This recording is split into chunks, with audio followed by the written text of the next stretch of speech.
Eto na nga, naka-attend na naman kami ng Canton Fair for the third time. Pero ngayon, mas special kasi naisama namin ng ibang staff.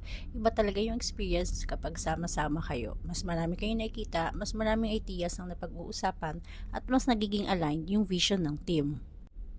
Minsan, kailangan talaga nating lumabas ng comfort zone at pumunta sa ganitong events. Hindi lang para mamasyal, pero para matuto. Dito mo makikita first hand yung mga bagong technology, innovations as product na pwede nating dalhin sa Philippines. Mga bagay na hindi mo lang basta makikita online, iba pa rin kapag nahawakan mo, natetest mo, at nakakausap mo mismo yung suppliers.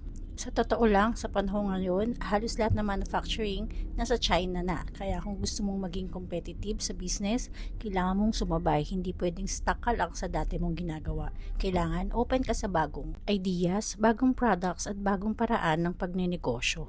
Hindi lang ito tungkol sa profit, ito rin yung pagkakataon para ma-inspire, para makita mo kung gaano kalawak yung possibilities.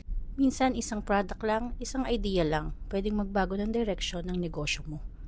Kaya sa mga nag-iisip kung worth it ba pumunta sa ganito, yes, sobrang worth it. Investment siya, hindi gastos.